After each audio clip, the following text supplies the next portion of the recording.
Привет! У меня вопрос. Что если купить аккаунт? Чем это грозит? И какой в этом смысл? Везде и всюду говорят об аккаунтах. Даже ютуберы, которым вроде как доверяет Riot Games и предоставляет им доступ к раннему тестированию обновлений, рекламируют магазины аккаунтов.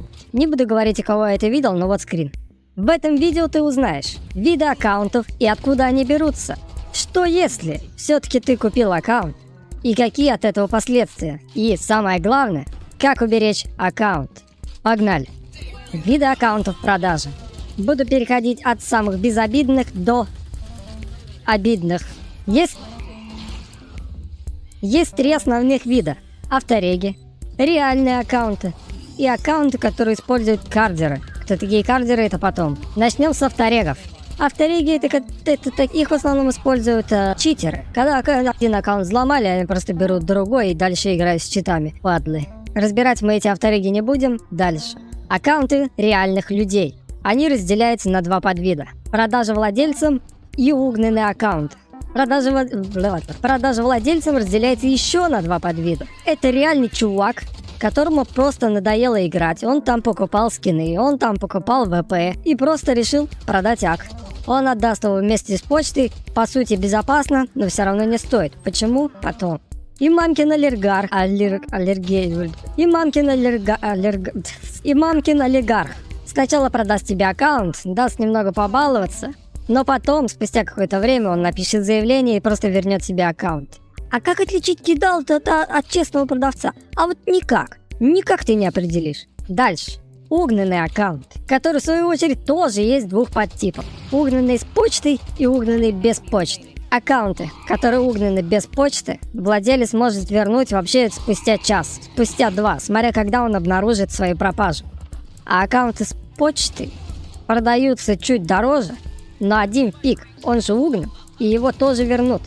Мы разобрали автореги, мы разобрали аккаунты реальных людей.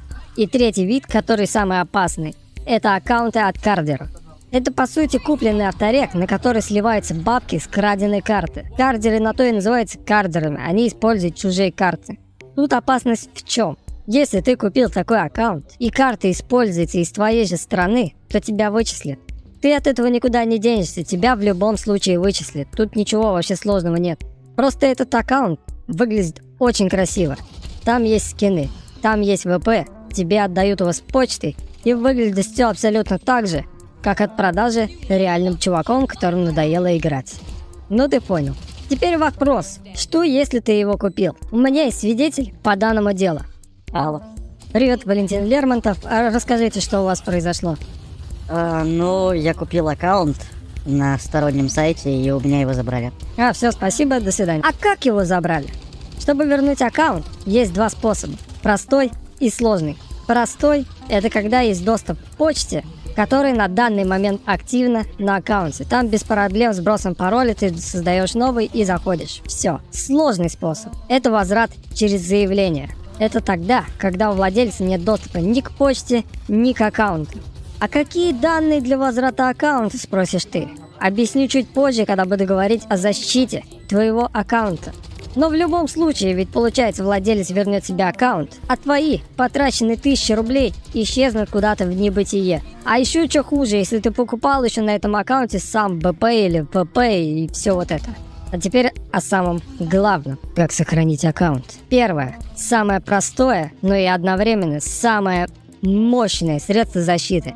Это сложный, повторюсь, сложный пароль. Понял? Не QWERTY123, не 154628154. Ну ты понял. Буква, цифра, символ, верхний регистр, нижний регистр. Все это должно быть пароль, двухфакторка на почте. И также сложный пароль на почте. Это все тоже обязательно должно быть.